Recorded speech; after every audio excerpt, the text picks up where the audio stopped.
하나님 아버지, 저희를 예배의 자리에 불러주셔서 감사합니다. 이상기후와 전쟁으로 세계 도처에서 고통과 슬픔에 빠져 있는 이웃들이 있습니다.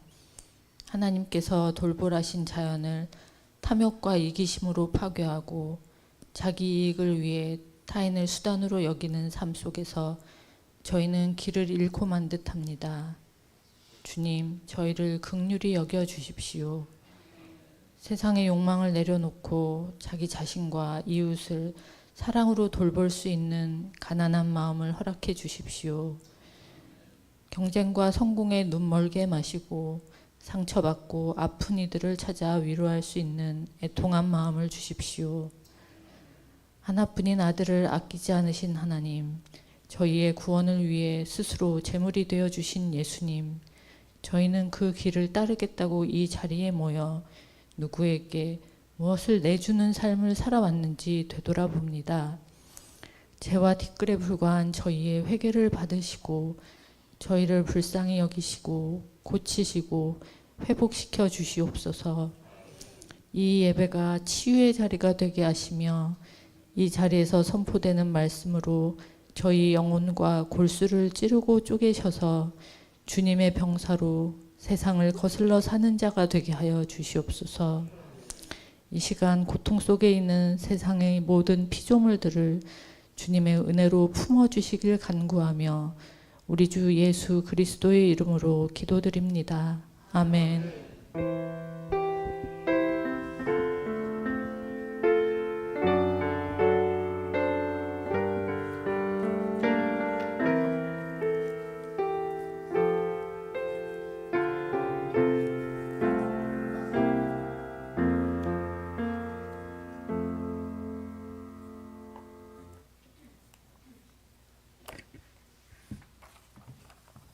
하나님 말씀, 오늘 말씀을 본문이 조금 다릅니다. 신명기 6장 4절에서 5절입니다. 구약 성경 271쪽입니다.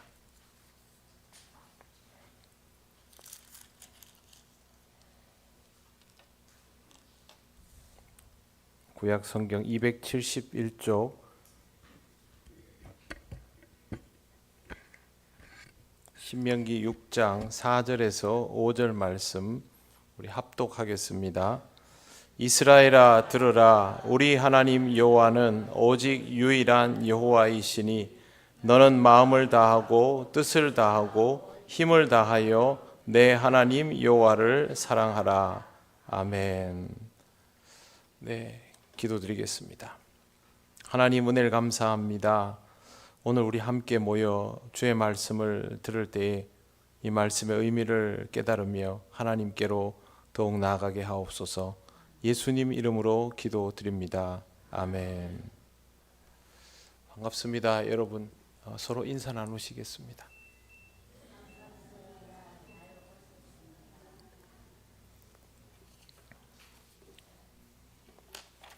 네, 오늘 신명기 6장 4절 5절 말씀을 본문으로 다시 확정한 이유는 이 구절이 구약 성경에 관한 사실상의 압축본이기 때문입니다. 쉐마 이스라엘이라고 해서 이스라엘아 들으라 라는 의미가 있습니다. 보통 우리가 성경을 한 구절로 압축하면 무엇이냐 하면 보통 우리는 어느 성경 구절을 많이 떠올립니까? 요한복음 3장 16절 많이 떠올리죠. 하나님이 세상을 이처럼 사랑하사 독생자를 주셨으니 이걸 떠올리는데 이스라엘 사람들에게 성경을 한 구절로 압축하라 그러면 오늘 우리가 읽은 신명기 6장 4절과 5절을 떠올리게 되어 있습니다. 그만큼 중요하다는 것이죠. 요한복음 3장 16절은 하나님께서 우리를 얼마나 사랑하시길래 우리를 이렇게 구원하시는가, 하나님의 사랑을 만끽하는 구절이라면 신명기 6장 4절과 5절은 하나님이 도대체 누구이시길래 우리에게 이렇게 하시는가 라고 초점을 맞출 수 있습니다. 이스라엘 백성에게는 중요하지만 우리에게는 그 정도는 아니지 않느냐라고 생각할 수 있지만 그렇지 않습니다. 우리에게도 이 구절은 똑같이 중요합니다. 그것은 하나님에 대한 인식의 기반이 우리 신앙을 사실상 결정하기 때문입니다.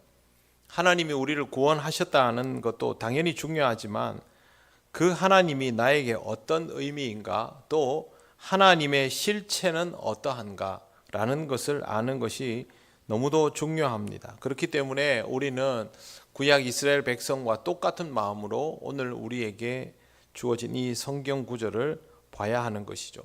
4절이 대전제입니다.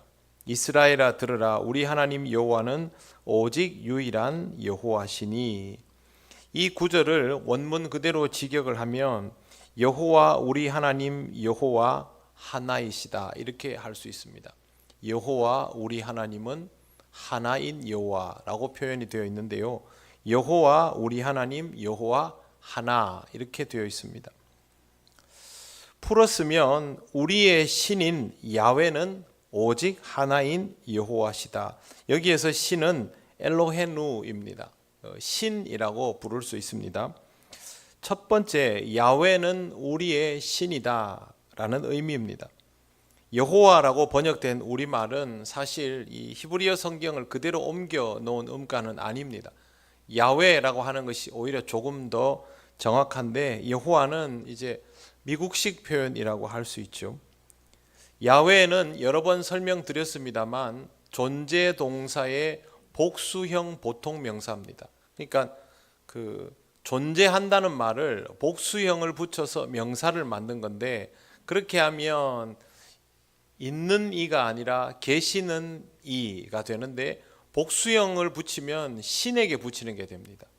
그러면 계시는 분이 되는 거죠. 어떻게 해서 계시느냐 모릅니다. 그렇기 때문에 계시는 분이라는 뜻이고, 우리가 제일 이해하기 쉬운 것으로 적용을 하면 출애굽기 3장 14절에 나오는 스스로 있는 자라는 표현과 딱 맞아 떨어집니다. 하나님이 현현하시는데, 하나님이 임재하시는데, 이 하나님이 어떻게 해서 우리에게 임재하게 되었는지, 어디서부터 시작되었는지 모르니까 계시는 분이라고 한 겁니다. 쉽게 말씀드려서 이름이 없습니다. 세상의 다른 신들은 다 이름이 그럴싸합니다. 그리스 로마의 신화에 나오는 신들도 나름대로 이름이 있지요. 저는 그리스 로마 신화를 볼 때마다 영화에 나오는 어벤져스와 비슷하다는 생각을 많이 합니다. 슈퍼히어로하고 되게 비슷한 그 캐릭터들 아닙니까? 이름도 그렇습니다. 농업의 여신 데메테르는요, 보리의 어머니입니다. 페르세포네의 어머니이기도 한데요, 술의 신은 아십니까? 디오니소스. 디오니소스는요, 불완전한 신이라는 뜻입니다. 전쟁의 신은 아레스인데, 아레스는 전사라는 뜻입니다. 아데나는 하늘의 여왕이라는 뜻을 가지고 있습니다. 무지개의 여신은 이리스인데, 이리스라는 이름이 무지개라는 말입니다. 세상의 신들은 이렇게 이름이 다 붙어 있죠. 그러나 하나님은 이름이 없습니다. 하나인 분, 유일하신 분, 저절로 계신 분. 이름입니까? 설명입니까? 설명이죠. 이름 붙일 수가 없습니다. 왜 이름이 없고 설명만 있을까요? 신이 인간보다 먼저이니 인간이 정의를 내릴 수가 없는 것입니다. 인간이 먼저이고 신이 나중이면 정의 내리고 이름 붙일 수 있습니다. 우리가 이름 붙이면 하나님의 이름이 확정됩니까? 안 되지 않습니까? 하나님이 우리보다 먼저이시기 때문입니다. 세상의 다른 신들은 이름이 다 잘도 붙어 있고 그거 가지고 뭐라 하는 신도 없습니다. 사람이 만들었으니까 그렇게 할 수 있는 것입니다. 그래서 하나님의 이름은 그냥 야훼입니다. 계시는 분. 주님이라고 부를 때는 아도나이라고 부릅니다. 여전히 이름은 없습니다. 이 야훼가 이제 막 눈뜨는 히브리 민족의 신입니다. 히브리 민족이 스스로 고백하는 것이죠. 첫 번째 나온 것처럼 야훼는 우리의 신이다. 우리가 정했다가 아닙니다. 우리에게 오셔서 받아들였다라는 뜻입니다. 두 번째, 우리의 신은 유일한 야훼이다 라는 의미가 여기에 들어 있습니다. 한 분뿐이다 라는 의미이죠. 이미 세상 사람들은 각기 다른 신들을 숭배하고 있습니다. 히브리인들이 광야를 지나서 가나안에 들어갔을 때 벌써 많은 신들이 있었고, 히브리인들이 떠나온 이집트에도 이미 수천 가지 신이 있었습니다. 히브리인들이 여기에 영향을 받겠습니까? 안 받겠습니까? 당연히 영향을 받죠. 히브리인들은요, 광야 시간만 유일하신 하나님과 독대할 수 있었지, 이집트에서도 가나안에서도 온갖 신들에게 다 영향받는 상태였습니다. 그러니까 히브리인들이 하나님을 만나기는 했었어도 히브리인의 사실상의 본성은 일신교에 익숙합니까? 다신교에 익숙합니까? 다신교에 익숙한 겁니다. 하나님이 불러내서 특별 과외를 시켰을 뿐 태생적으로 이 사람들은 다신교에 익숙하고 그걸 편안해합니다. 우리는 어떨까요? 우리도 별로 다를 바 없습니다.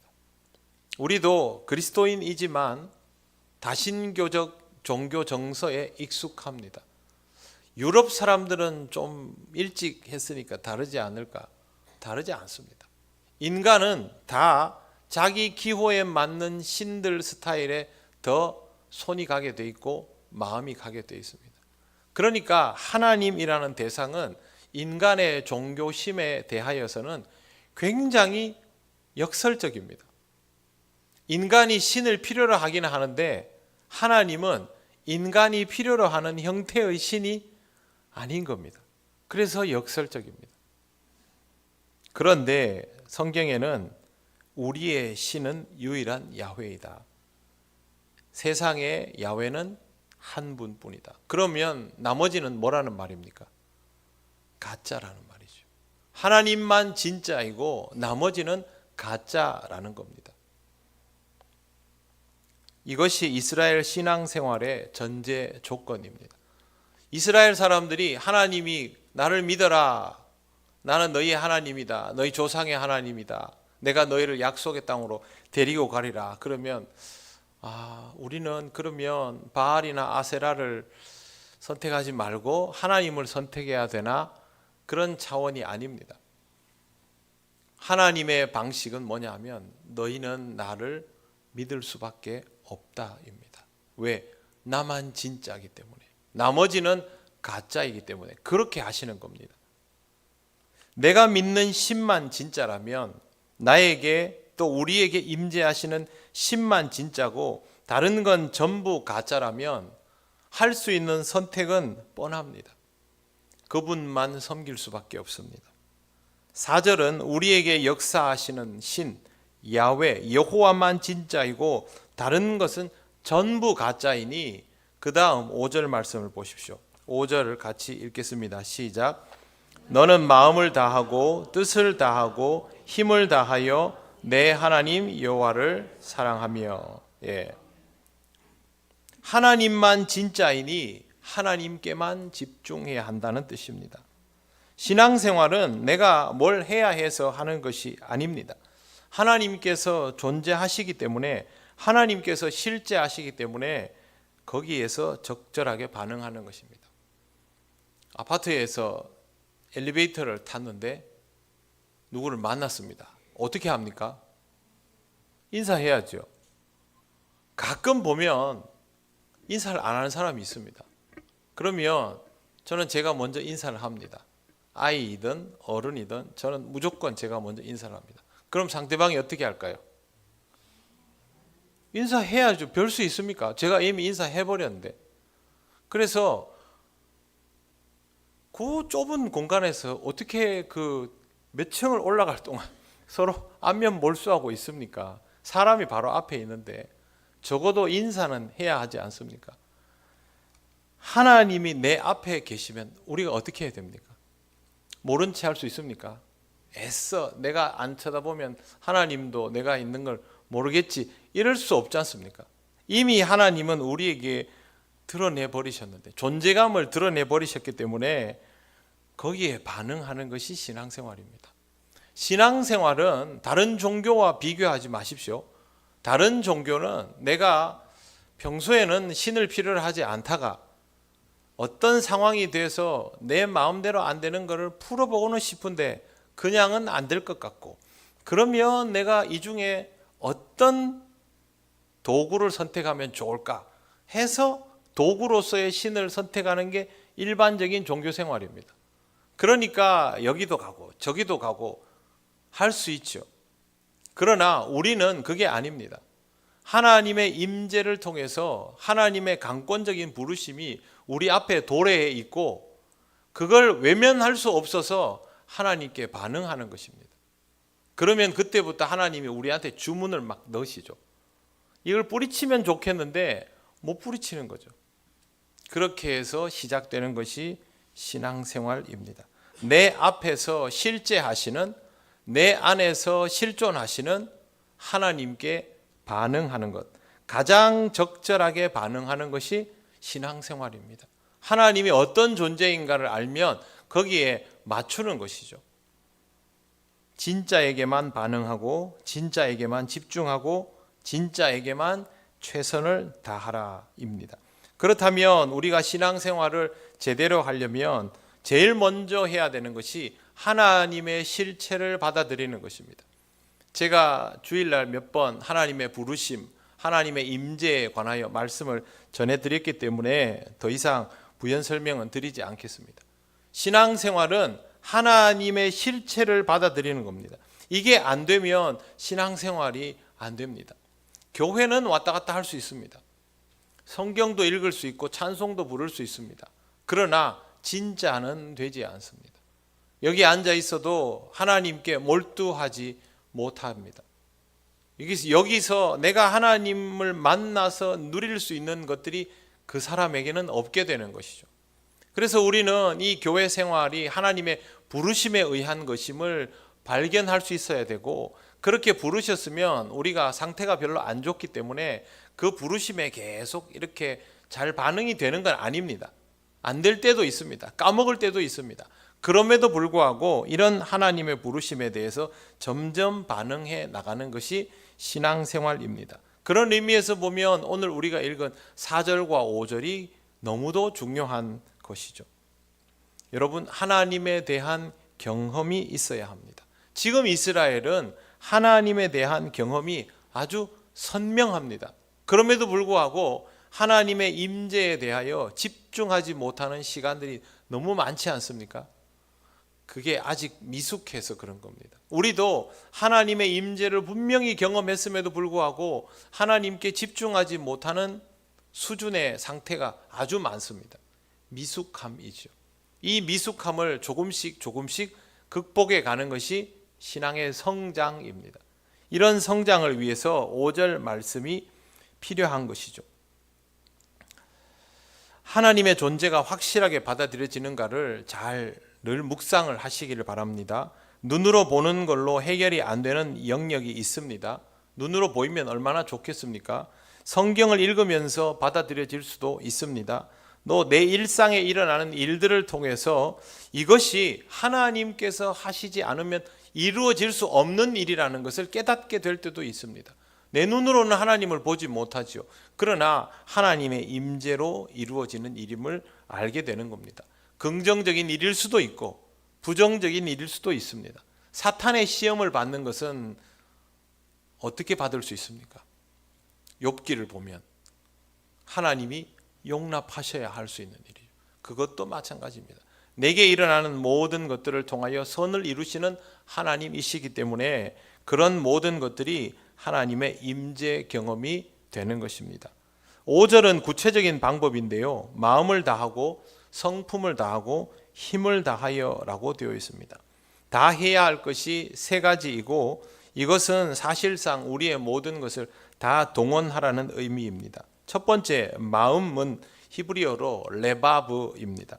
레바브란 말은 사람의 가장 중심되는 곳을 뜻합니다. 그래서 마음을 다하여 라는 말은 사실은 너의 중심을 다하여 라는 뜻으로 해석할 수 있습니다. 히브리인들에게 있어서 마음은 자신의 생각과 의지와 감정이 모두 자리 잡고 있는 것입니다. 그래서 인격이라고도 표현할 수 있습니다. 그 사람의 인격. 인격적으로 하나님 앞에 나아간다라는 말을 우리가 쓰지 않습니까? 그 말은 하나님 앞에 내 안에 있는 것들을 감추지 않고 드러내며 나아간다라는 뜻입니다. 마음을 다하여 라는 말은요, 어렵게 생각할 것이 없고 내 안에 있는 것들을 다 드러내면서 하나님께 나아가는 것입니다. 여러분, 하나님 앞에 예배 드리러 나올 때, 기도를 드릴 때에 보다리를 하나씩 감추고 그렇게 하면 이게 뭔가 찝찝하지 않습니까? 그 찝찝함 없이 나아가는 겁니다. 근데 이게 쉽습니까? 어렵습니까? 어렵습니다.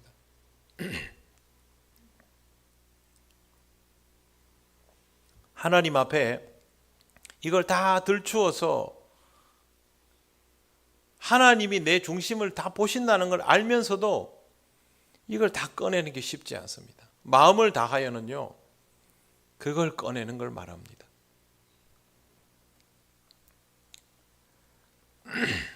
그 다음에 성품을 다하여라고 있습니다. 성품은요, 나프쉐카라고 하는데 이 원형은 네피시입니다. 네피시는 영혼을 뜻합니다. 그래서 성품을 다하여라는 번역도 쓸 수 있지만 영혼을 다하여라고 번역하는 것이 더 적절할 수 있습니다. 하나님은 영이시기 때문에 내가 영적인 존재로 반응하는 것입니다. 하나님은 영이시니 예배하는 자는 영과 진리로 예배할지니라, 주님 말씀입니다. 우리는 하나님이 영적으로 우리에게 임하여 주신다라는 것을 생각해야 됩니다. 자꾸만 우리의 가치 판단 영역 안에서만 하나님의 임재를 경험하려고 하지 말고 내게 익숙하지 않은 부분에 대하여서도 하나님의 임재에 대하여 열려져 있는 상태가 되어야 한다라는 것입니다. 눈으로 보고 손으로 잡고 내 앞에 떨어지는 결과물로 하나님을 판단하려고 하면 안 됩니다. 긍정도 부정도 하나님의 은혜일 수 있지 않습니까? 그런데 우리가 그 과정에서 이것이 좋은지 아닌지 다 판단할 수 있습니까? 나한테 내가 원하는 일이 생기면 무조건 좋은 겁니까?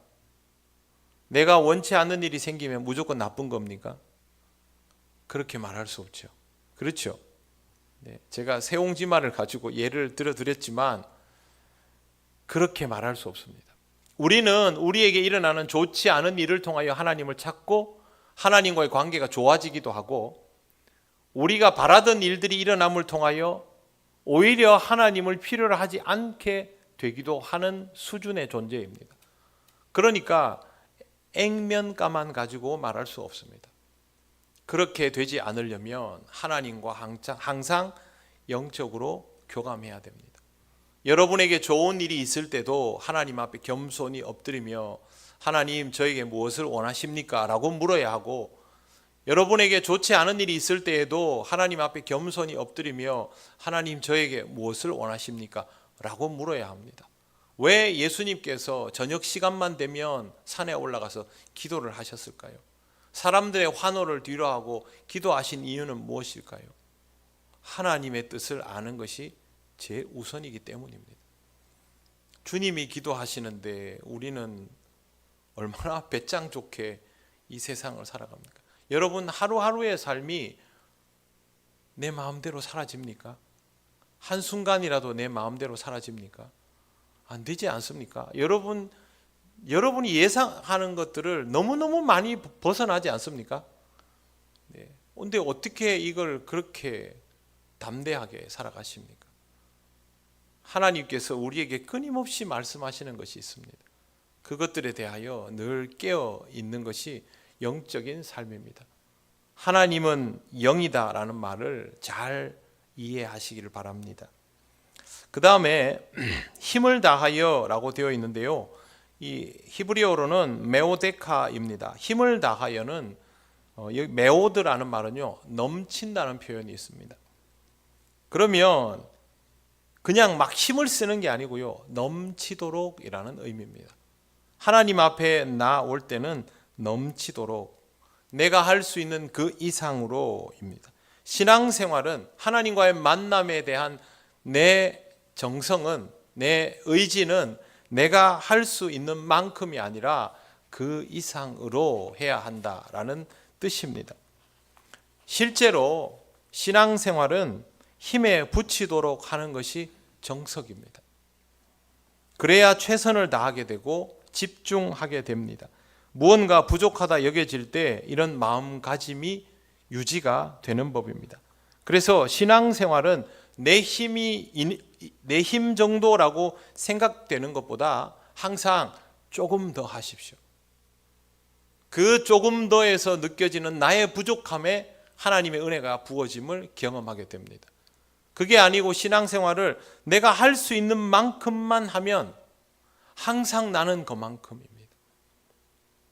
실제로 넘치도록이라는 마음가짐으로 나는 이거 할 정도가 안 되지만 그래도 나는 하나님을 사랑하니까, 내가 하나님께 뭐라도 이렇게 하고 싶으니까 하면서 조금 더 해보면요, 그게 과하지 않습니다. 다니엘 기도회가 끝났습니다. 3주간 진행이 되면 3주 동안 21일 동안 저녁 시간이 사라집니다. 3주의 저녁 시간을 다 내놓는 게 한 번도 안 해본 사람은 엄청난 부담이고 해본 사람에게도 사실상의 부담입니다. 특히 저녁 시간만 되면 자기가 꾸준히 해오던 과업이나 일과가 있는 사람에게 3주 저녁을 비운다는 것은요, 굉장히 큰 데미지가 올 수 있습니다. 그런데 여러분 해보시니까 어떻습니까? 할만합니까? 못하겠습니까? 할만하시죠? 네. 더 해도 하겠죠? 네. 할 수 있다니까요. 처음에 이거 시작할 때는요, 다들 걱정했습니다. 그런데 할 수 있습니다. 새벽 기도는 어떻습니까? 예를 들어 드리는 겁니다. 새벽 기도도 마찬가지죠. 매일 하시는 분들은 이제 할 만한 것이 됐고 기쁘고 즐거운 것이 됐고 내 삶에 꼭 필요한 것이 됐지만, 그렇지 않은 분들에게는 이거 엄청나게 힘든 겁니다. 처음에 시작할 때 할 만했습니까? 잘 안 됐죠. 몇 번의 실패를 하고, 제가 우리 교인들도 잘 압니다. 목사님, 제가 이번에는 한 달 동안 안 빠지고 나와볼라 합니다. 한 20일 돼요. 못하겠어요. 예. 그러면 다음에 또 시도해 보라고. 젊은 분들은 쉽지 않잖아요, 시간에. 다음에 또 도전하고. 그러다가 할 수 있게 되는 겁니다. 나중에는 그렇게 도전했던 것이 얼마나 유익한 경험인지를 알게 되는 것이죠. 전도대원들 요즘 전도하는데 악천후를 끌어안고 합니다. 비가 오는 날은 제가 새벽에 아이고 오늘 비 오니까 대원들 없겠구나, 불이 켜져 있어요. 그러면 그 시간에 건빵에다가 전도지 붙이고 있습니다. 보통 그런 날은 넘어가거든요. 넘어가지 않습니다. 이렇게 바람이 부는데 현수막 펼치지도 못하는데도 손을 달달 떨면서 나가서 오늘도 전도지 주고 사람들에게 건빵 주고 그렇게 했습니다. 처음에는 쉽게 할 수 있는 일이 아닌 줄 알았지만 우리 대원들에게 이것은 이제는 기쁨이 되어 있습니다. 그만큼 할 수 있는 일이 되어가는 것이죠. 이렇게 해서 자기의 지경을 계속 넓혀가는 것입니다. 단적인 예를 들어드렸습니다. 정말 중요한 것은 신앙생활 자체를 이런 마음으로 해야 한다는 것입니다. 신앙생활을 할 때 여러분 정말 중요한 게 뭐냐 하면요, 공부하는 겁니다. 공부를 하지 않고, 하나님 말씀을 공부하지 않고 신앙생활을 하려고 하는 경우들이 왕왕 있는데요, 그거는요 면허 없이 운전하겠다는 것과 똑같습니다. 자동차를 모르고 운전하면 굉장히 위험하지 않습니까? 하나님을 잘 모르고 운전하면, 신앙생활하면 위험합니다. 매우 위험해질 수 있습니다. 공부가 적성에 맞지 않을 수도 있지만 여러분 학교 공부는 적성에 안 맞으면 안 해도 됩니다. 신앙의 공부는 인생 공부이고 하나님 공부입니다. 세상 공부입니다. 적성이 없습니다. 공부를 하셔야 됩니다. 성경을 모르면 안 됩니다. 여러분에게 많은 방법들이 제시되어 있습니다. 성경 150일 성경 통독도 있지요.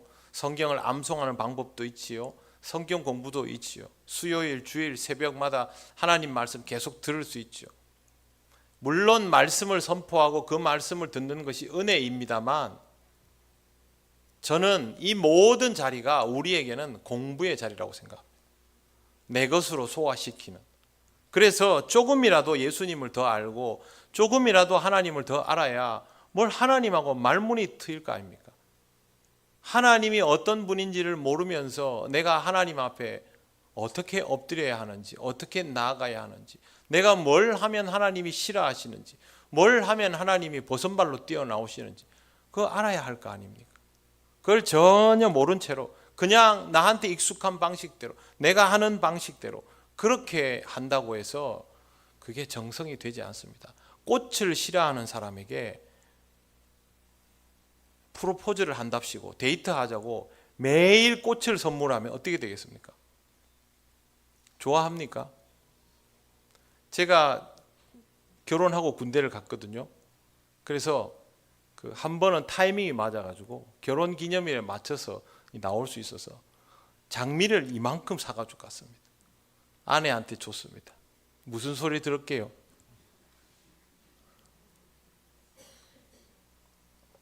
좋은 소리 못 들었습니다. 한 송이씩 세면서 이게 돈이 얼만데 돈이 귀할 때 아닙니까? 꽃을 보면 좋아하는 사람도 있겠죠. 그리고 꽃 좋아하죠. 다 상대방을 알아야 뭘 맞출 거 아닙니까? 하나님이 어떤 분이신지를 알면 하나님께 맞출 수 있는데 모르면 내 하는 열심히 하나님과의 거리감을 벌릴 수도 있습니다. 그래서 여러분이 마음을 다하고 정성을 다하고 여러분의 내면의 모든 것을 하나님 앞에 쏟아부을 정도가 되려면 하나님을 알아야 됩니다. 하나님 앞에 있는 나 자신도 알아야 됩니다. 그러기 위해서 우리가 지금 내가 신앙적으로 할 수 있는 배움보다 항상 조금씩 더 해야 됩니다. 저도 공부해야 되고 여러분들도 공부해야 되고 그 공부가 우리 신앙 성장에 요만큼의 도움을 준다 해도 이거를 비효율적이라고 생각하지 않고 공부를 하셔야 됩니다. 지금까지 여러분 그렇게 해오셨습니다. 앞으로도 그렇게 하시기를 바랍니다. 마음을 다하고 뜻을 다하고 힘을 다하여는 다른 뜻인 듯 하여도 사실상 중복된 표현입니다. 우리가 할 수 있는 모든 것을 다하여 그것이 넘칠 지경이 된다 할지라도 그렇게 해야 한다 인데요. 여러분 5절 말씀 보십시오. 다시 한번 읽겠습니다. 시작. 너는 마음을 다하고 뜻을 다하고 힘을 다하여 내 하나님 여호와를 사랑하라. 뭘 하라는 겁니까? 사랑하라는 겁니다. 이 모든 것들은 하나님을 사랑하는 것입니다. 여호와를 사랑하라는 말을요, 강제로 결혼당하는 느낌처럼 그렇게 생각하시면 큰일 납니다. 결혼을 당해서 사랑을 해야 하는 것과 사랑하기 때문에 결혼하는 것은 다릅니다. 사랑하라라고 해놓으니까 이걸 뭘 어떻게든 하나님을 좋게 봐야 될 것 같고 그게 아닙니다. 여러분 그렇게 연애하면 힘들지 않습니까? 사랑스러워야 사랑합니다. 정말 내가 사랑할 만한 대상인 것을 알아야 사랑하게 됩니다. 여러분 교회에서 만나는 서로를 사랑하시죠? 한번 마주 봐 보십시오. 사랑합니다 한번 해보십시오. 어색하십니까?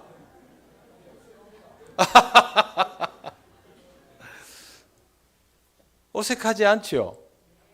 근데 여러분 모르는 분들 옆에 놓고 마주 보면서 사랑합니다 하십시오 그러면 어떻습니까? 눈을 안 맞추고 합니다. 어색하거든요. 뭘 알아야 사랑을 하죠. 사랑은 그냥 막 하는 게 아닙니다. 여호와 하나님을 사랑하라 그러면 그래서 히브리 말은요, 사랑한다와 안다가 다른 표현이 아닙니다. 야다라는 말은 같은 표현입니다. 하나님을 알면서, 하나님을 느끼면서 그렇게 하나님을 사랑할 수 있게 되는 것입니다. 하나님을 더욱 가까이 하시기 바랍니다. 하나님의 역사하심을 자꾸 경험해 나가시길 바랍니다. 때로는 따스하고, 때로는 아프고, 때로는 힘겹고, 때로는 버거울 수도 있지만 다 하나님 사랑입니다. 그걸 자꾸만 느껴가셔야만 합니다. 그리고 여러분의 마음에 하나님의 이름을 부르면 그 자체로 기쁨과 감격이 되고 그 뭉클함이 있도록 그렇게 하나님을 알아가시기를 바랍니다. 그게 우리한테는 지금 필요합니다. 여러분의 신앙생활이 이와 같은 과정을 통해서 성숙하게 되시기를 바랍니다. 성경에 나오는 히브리인들은 이걸 잘 못했습니다. 그런데 우리는 예수 그리스도를 만나서 새 사람이 되었고 예수께서 부르시는 하나님 아버지가 우리의 아버지이신 것을 알게 되었습니다. 그렇기 때문에 우리는 하나님 아버지를 두려워하기만 하는 것이 아니라 사랑하게 되었습니다. 이것을 잘 여러분의 것으로 만들어 가시고 마음 다해 하나님을 사랑하시기 바랍니다. 마음 다해 하나님을 사랑하는 사람에게 신앙의 기쁨이 충만할 것입니다. 기도드리겠습니다. 오늘 하나님께 이렇게 기도하길 원합니다. 하나님, 하나님의 역사를 깨닫고 하나님께 반응하고 마음 다해 뜻을 다해 힘을 다해 하나님을 사랑하며 하나님과 함께 살기를 원합니다. 나를 인도하여 주시옵소서. 다 같이 기도드리겠습니다. 하나님 아버지 은혜를 감사합니다. 하나님이 우리에게 그렇게 역사하시고 임재하시고 드러내어 주시는 모든 것들이 하나님 우리가 다 헤아릴 수 있는 것은 아니지만 그러나 점점 더 하나님을 알아가고 느껴가며 하나님의 뜻마저도 배워가면서 이제 정말 하나님과 더 가깝게 된 것을 감사드립니다. 멀리 있는 하나님을 숭배하는 우리가 되지 않게 하시고 언제나 하나님과 가까이 하며 하나님을 기쁘시게 하는 삶으로 조금씩 더 나아가게 하시옵소서. 우리 통영교회 모든